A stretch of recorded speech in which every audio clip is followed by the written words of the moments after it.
John ભીતડિયું ચડશે ભુવન પણ એના ચિત્ર ચલશે જ ના પણ કે ને કમ ધજરા એ મકજું વડેરું કલ્યાણમલ ભીતડિયું ચલશે ભુવન પણ એના ચિત્રળ ચલશે ના કેને કમ ધજરા એમાં કયું વડેરું કલ્યાણમલ.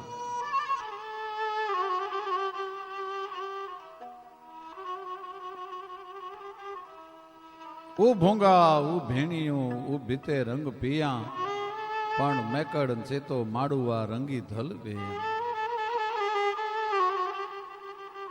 ભીતડા પડી જાય પણ એની ઉપર દાતારીના ભક્તિના સુરવીરતાના જે ચિત્રો દોરાલેલા છે દેહરૂપી ભીતું પડી જશે.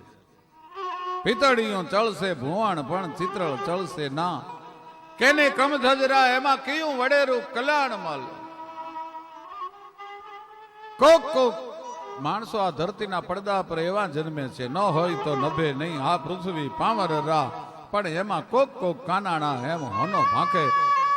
અમીરિયા ન હોય તો નભે નહીં આ પૃથ્વી પામર રા. આ ધરતી અને આપની વચ્ચે કોઈ ટેકા મૂકેલા નથી પણ કોક એવા માણસો કોક એવા ટેકેલા કોઈ એવા સુરવીર કોઈ એવા પાક એવા માણસો જે છે એવા ઉત્તમ ચરિત્ર વાળા માણસો છે એના ચારિત્રના ટેકાથી એની દાતારીના ટેકાથી એના સુરવીરતાની ટેકાથી આપ ધરતીની માથે ટકી રહ્યો છે. કોક કોક કાનાણા એમ હોનો ભાંખે હમીરિયા. ભાવનગરના મહારાજા તાલબ નામનો જમાદાર છે તો મુસલમાન અરબસ્તાન થી આવેલો છે આરબ છે પણ તો ही नाम तारन सबे काज सारन धर उसका धारन निवारण करेगा नथा दात वाको दिया दूध माँ को खबर है खुदा को सबर जो धरेगा तेरा ढूंढ सीना मिटे दिल का कीना जिने पेट दीना संगा पे भरेगा मुरादम कहे जो मुकद्दर की अंदर तिने टाक मारा न टारा टरेगा तो ही नाम तारन सबे काज सारन धरो उसका धारण निवारण करेगा. एवो पाक मुसलमान અને ભાવનગરના મહારાજાના ચારે હાથ જેની ઉપર છે કારણ કે એવો મર્દ માણસ એવો ખાનદાન માણસ એવો વફાદાર માણસ. ભાવનગર મહારાજાએ મહુવાનું પરગણું તાલબ જમાદારને ખાવા માટે આપી દીધું છે. અલ્લાહની ઇબાદત કરતો કરતો તાલબ છે એ મહુવાના પ્રજાના જાનમાલનું રક્ષણ કરે છે અને ભાવનગર મહારાજ અને મોજના તોરા છૂટે અને ક્યારેક ક્યારેક મર્દાનગીની વાત નીકળે ક્યારેક ક્યારેક અમીરાતની વાત નીકળે ક્યારેક ક્યારેક વફાદારીની વાત નીકળે ત્યારે તાલબ જમાદારના બે મોઢે ભાવનગર મહારાજા વખાણ કરે છે. પડખિયાઓથી સહન નથી થતું કે મારું એક મુસલમાન અરબસ્તાન થી આવ્યું છે અને બાપુ એના એટલા બધા વખાણ કરે. જલાવીને કરી દે ભસ્મ ગેવો આગ છે ઈર્ષા અને દસે કારણ વગર ગેવો કપાતર નાગ છે ઈર્ષા. ઈર્ષાળુ માણસોને ગમતું નથી તાલબના વખાણ. એમાં એક દી ભાવનગર મહારાજા હવારના પોરની માલ પર કચેરી ભરીને બેઠા છે અને એમાં રાજપૂતી ધર્મની વાતો હાલે છે.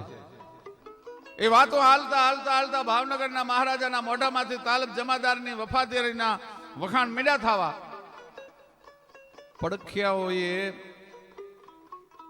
નક્કી કરી લીધું કે આજ બાપુને બરોબર મોકો આવ્યો છો કહેવાનો. કારણ કે મહુવાના પાદરમાં એક જે ઘટના બનેલી એ આ ઈર્ષાળુ માણસોના કાને પડી ગયેલી. તાલબનો નાનો ભાઈ અલી ઘટમાં ઘણા થનગને આતમ વિંજે પાંખ અણ દેઠેલી ભોંગ પર મારું યૌવન માંડે ફાટ ફાટા જુવાની અલીની અને તાજણની માથે સવાર થઈ અને આમ રમાડતો રમાડતો સાંજના સમયે વયો આવે. શાબાશ અલી, બા ખૂબ, માશાઅલ્લાહ, બહુ ખૂબ. આમ જ્યાં તાલબના મોઢામાંથી શબ્દ નીકળ્યા અને અલી આ શબ્દ જ્યાં તારીફ સાંભળી, ભાઈ કોના વખાણ કરો છો? કે અલી તું તો એટલો રૂડો લાગે છે, પણ તારી રાંગમાં જે તાજણ રૂડી લાગે છે. બા ખૂબ, બા ખૂબ, બા ખૂબ. એમ મોઢામાંથી શબ્દ નીકળવા માંડ્યા ને કેહવાળીમાં મંજો હાથ ફેરવવા. શાબાશ અલી. પણ તાલિબ જમાદાર ઉદાર બહુ હતા, એટલે અલીએ ભાઈને મેણું માર્યું કે મોટા ભાઈ, આ તમે ઘોડીના બહુ વખાણ કરો છો ને એની માથે હું રૂડોય લાગુ છું, વાત સાચી, પણ આ ઘોડી મારી રાંગમાં ક્યાં સુધી? કારણ કે કાલ કોક માગવા વાળો આવશે, તમે ઘોડી આપી દેશો. અને તે દિવસે આથમતા સૂરજના સંધ્યાના કિરણોમાં તાલિબ જમાદારે પ્રતિજ્ઞા લીધી કે અલી, કદાચ ખુદા માગે ને તો જા બાપ, આ ઘોડી મેં તને દઈ દીધી, હું ખુદા માગે તો આ ઘોડી કોઈને દઈશ નહીં. એ ઓલા ઈર્ષાળુ માણસોને ખબર પડેલી ને અહીંયા હવારની કચેરીમાં ભાવનગર મહારાજા વખાણ કરે કે બાપુ તમે તાલબ તાલબ કરો છો, એને ફટવાડી મૂક્યો છે, મહુવાનું પરગણું આપી દીધું છે અને તમે રહેવા દો. અને જો એ બહુ વફાદાર હોય તો એક કામ કરો ને, કે શું? કે એની પાસે ઓલી તાજણ ઘોડી છે એ મગાવી લ્યો. કે બાપુ તમે તાલબ તાલબ કરો છો, એને ફટવાડી મૂક્યો છે, મહુવાનું પરગણું આપી દીધું છે અને તમે રહેવા દો. અને જો એ બહુ વફાદાર હોય તો એક કામ કરો ને, કે શું? કે એની પાસે ઓલી તાજણ ઘોડી છે એ મગાવી લ્યો. અને ભાઈ અહીંયા રૂકો તૈયાર થયો. તાલિબ જમાદારને માલુમ થાય, આવેલ ભાવનગરના અસવારની સાથે તમારી ઘોડારમાં જે તાજણ નામની ઘોડી ઉપર અલી સવારી કરે છે, ઘોડીને મોકલી દીધી. રામ જે હાથમાં કાગળ આવ્યો ને વાંચ્યો ભાઈ, પણ ત્યાં તો તાલિબ જમાદાર થાર થાર થાર થાર મીંડો ધ્રુજવા. એક બાજુ ભાવનગરના ચોપડે પોતાનું માથું મૂકી દીધું છે અને એક બાજુ અલીને આપી દીધેલી ઘોડી અને પ્રતિજ્ઞા છે. શું કરવું, ક્યાં જાઉં, કોને કહું?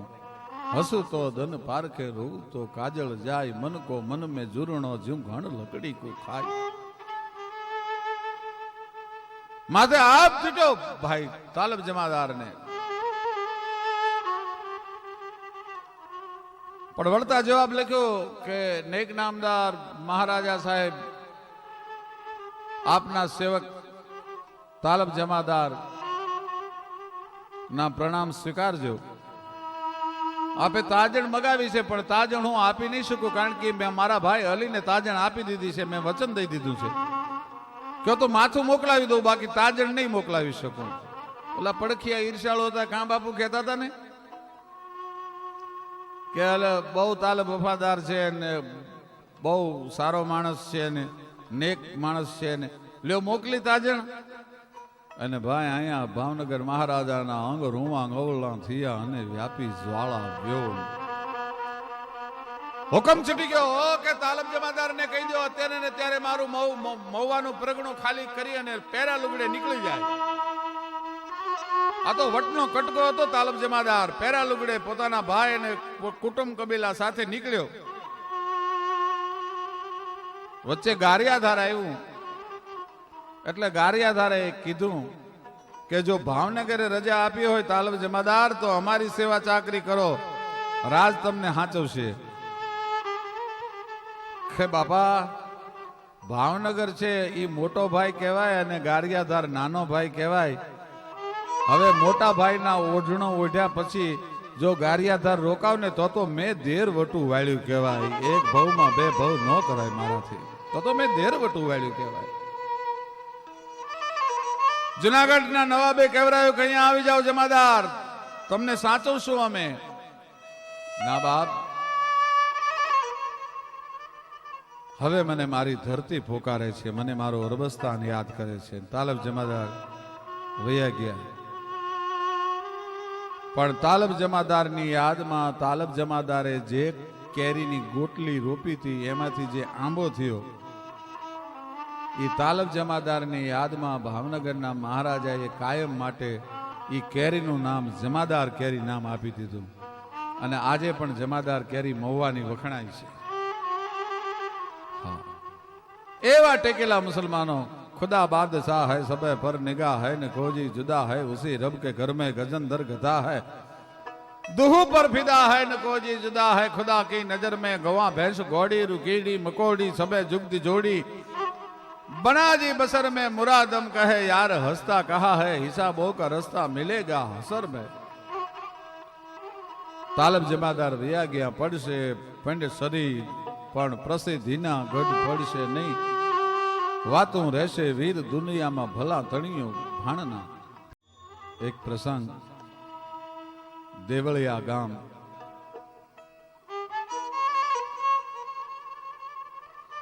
મંદોદર ખાનની હુકુમતનું ગામ છે,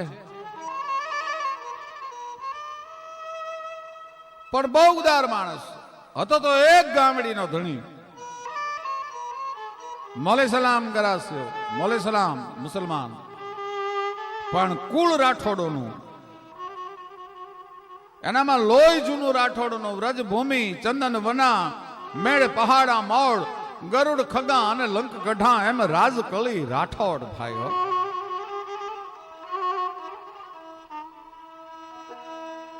ઘોડો જોડો અને પાઘડી મુછા તડો મરોડ એ ચારુકા ના ચૂકે રાજપૂતા રાઠોડ.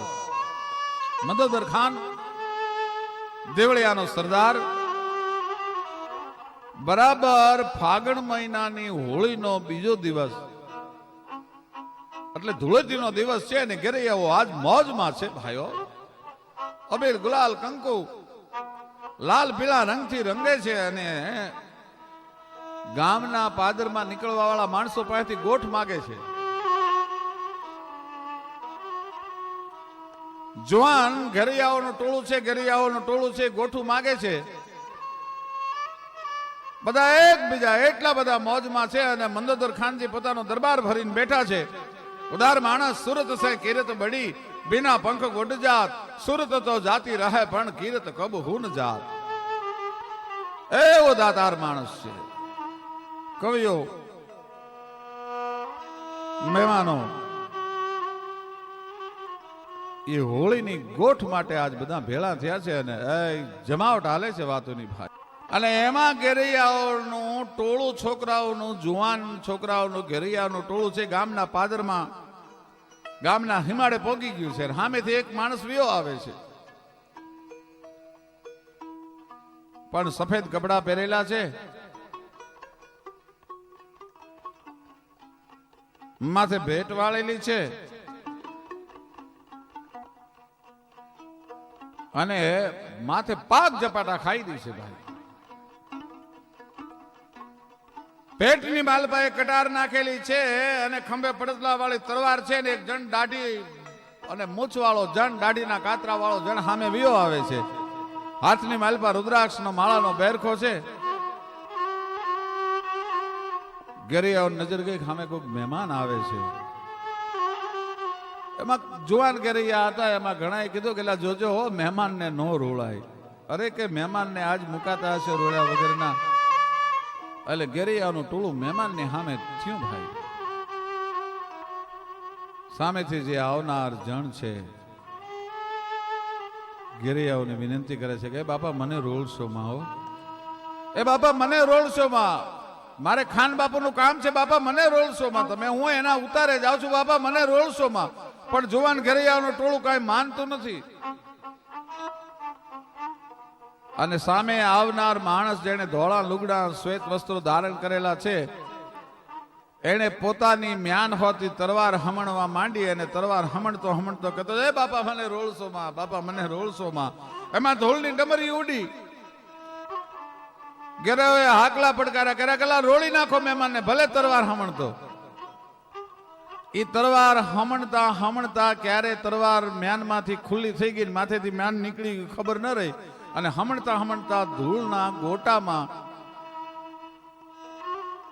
ધબાક દઈને એક અવાજ આવ્યો. જોયું તો મંદોદર ખાનનો કુંવર 9 વર્ષનો, એની ગળાની મુખ્ય નસ છે, દેશી ભાષામાં ગળાની જેને ભૂંગળી કહેવાય, ભૂંગળી કપાઈ ગઈ છે, લોહીનો ફુવારો વિડિયો ભાગ્યો. કુંવર પીડ્યા, કુંવર પીડ્યા, કુંવર પીડ્યા, કુંવર પીડ્યા, કુંવર પીડ્યા. મહેમાનને બહુ ભારે થઈ પડી. ભાઈ ખબર નથી કોણ પીડ્યું, પણ કુંવર પીડ્યા એટલી વાત સાંભળી, કોક મર્યું મારી તલવારથી. ઓ જોગમાયા ભારે કરી.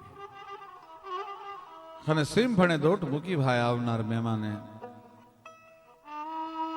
જુવાન ઘરૈયાઓ હતા, એમાંથી 1-2 જણા દોડીને ડેલીએ જઈ અને મંદોદર ખાનજીને ખબર આપ્યા, બાપુ બાપુ આપના કુંવરને મારીને એક જણો ભાગીને જાય છે. અરે હોય નહીં, શું કામ આજ આવા રૂડા તહેવારે મારા કુંવરને શું કામ કોઈ મારે, એનું ખૂન શું કામ કોઈ કરે? કે બાપુ સાચી વાત છે, હાલો અમારી ભેળા. અને તરવાર વાળો માણસ ધોળા લુગડા પહેરેલા છે, દાઢી ને મૂછ છે, અને વગડામાં ભાગતો જાય છે. મંદોદર ખાનજીએ પોતાની ઘોડીની માથે ગામના માણસો જે ભેળા થાય, હાલે ન હાલે, એ પહેલા તો ચોકડું ચડાવી અને વગર દળીએ છલાંગ મારી ભાઈ. બાગડદામ બાગડદામ બાગડદામ બાગડદામ બાગડદામ બાગડદામ બાગડદામ ઘોડી ઉપડી. હજી તો ઓલો અસવાર પગપાળા ભાગી ભાગી ભાગી, અને ઓલો માણસ જે છે એ ભાગી ભાગીને કેટલોક ભાગે. ત્યાં બરાબર આ મંદોદર ખાનજી ભાગતા માણસની નજીક પહોંચી ગયા, અને ભાગતા માણસે ઘોડીની ડાવ સાંભળીને પાછળ જોયું, એટલે એમથી કહો કાળ આવી ગયો. હવે પગપાળો ભાગી ભાગીને હું કેટલું ભાગીશ, હવે મારાથી નહીં ભગાય, ભાગીશ તો મારી નાખશે.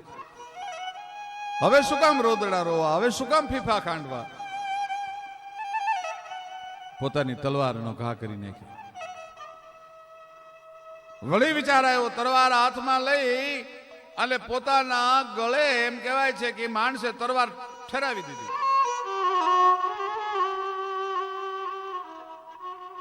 મંદોદર ખાનજીએ જોયું કે કોક ત્રાગાળું વરણ લાગે છે, ગળે તલવાર મૂકી દીધી છે. મારા કુંવરને મારવાનો એનો ઈરાદો નહીં હોય, કઈક ભૂલ થઈ ગઈ છે.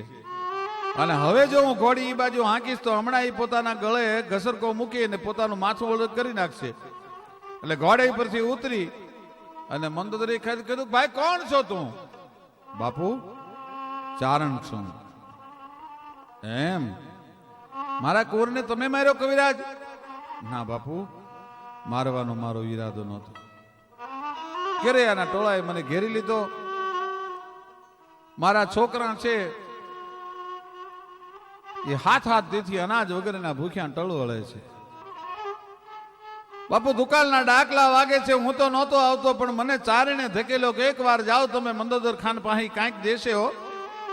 હાથ દીથી મારા છોકરા ભૂખ્યા ટળવળે છે બાપુ, એટલા માટે તમારી પાસે માગવા માટે આવતો તો ચીથરા હાલ લુગડે જો હું દરબારમાં ડેલી આવું તો લોકો મારી મશ્કરી કરે, એટલે એક જોડ જે મારી પાસે હારા લુગડા હતા એ મેં પહેર્યા હતા. મારે તમારી પાસે આવવું તો બાપુ મને ઘેરૈયા રોળે નહીં, એટલે મેં બહુ વિનંતી કરી, મેં તલવારને ચગાવી. એમાં ક્યારે મ્યાન જુદું થઈ ગયું ખબર ન રહી, અને કોને કેવી રીતે તલવાર વાગી મને ખબર નથી. બાપુ મારો મારવાનો ઈરાદો નહોતો. પણ ત્યાં તો મંદોદર ખાનને એમ થયું, જેના છોકરા ભૂખ્યા ટળવળે એ માગવા આવતો હતો, જેવી અલ્લાહ તાલાની મરજી. શું આ દેશમાં મેઘાણી ઝવેરચંદ લખે છે, કેવા મહાપુરુષો થયા છે, કેવા માણસો થયા છે. વિચાર તો કરો, પોતાના દીકરાનો મારતલ છે. કીધું કવિરાજ મુંજાશોમાં હો, લ્યો મારી ઘોડી, હમણાં ગામના માણસો ભેગા થશે, તમે એના કુંવરને મારી રાખ્યો છે, ગામના માણસો તમને અહીંથી નહીં જવા દે, તમને આગા નહીં હાલવા દે, તમારા કટકા કરી નાખશે. મારી ઘોડીની ઉપર સવાર થઈ અને નીકળી જાઓ જલ્દી. અરે બાપુ હવે મારાથી ભગાય, મારું માથું ઉતારી લ્યો. અરે ચારણ કવિરાજ ગઢવી માથું ન ઉતારવાનું હોય, એ તો મારા અલ્લાહ તારાના ચોપડે એનું મોત તારા હાથે લખાણેલું હશે. બાપ મરાય નહીં તને. વયો જા ભાગી જા ચારણ ભાગી જા. વિચાર કરજો કેવો મુસલમાન હશે. પોતાના દીકરાને મારવા વાળો છે એને આજ મંદોદર ખાન ભગાડે છે. ઘોડીની માથે ચારણ સવાર થયો, એડીનો ઘા કર્યો, ઘોડી પવન વેગે ઉપડી. મંદોદર ખાને પોતાની તરવારનો ઘા કરી નાખ્યો. એ પોતાની તરવારનો ઘા કર્યો મંદોદર ખાને. ગામના માણસો ભેગા થયા, બાપુ ક્યાં ગયો એ માણસ? કે માળો લોંઠકો માણસ મને ઘોડી ઉપરથી પાડી દીધો, મારી તરવાર આંચકી લીધી, મને જીવતો રહેવા દીધો. મારા અલ્લાહ તાલાની જેવી ઈચ્છા. ના બાપુ સાચું કયો તો કે ભલા માણસ એના છોકરા ભૂખ્યા ટળવળતા એ મારી પાસે માગવા આવતો હતો. એ ચારણ હતો. આજ આવા પવિત્ર રૂડા દિવસે જો ચારણનું લોહી મારા સીમાડામાં રોડાય તો મારી જણનારી લાજે. સાહેબ આવા તો ઘણા દાખલાઓ મેઘાણી ટાંકે છે. પણ એ ધાન્ય ધરાસો રટ બલી હમણી જ રતન પાક તાંગાવા, જ રતન પાક તાંગાવા.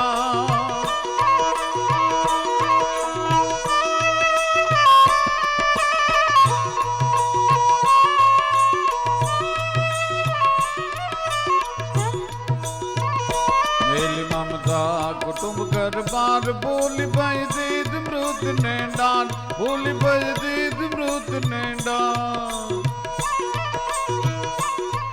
ए धान्य धरा सो रट बली हमणी रतन पाक तांगावा,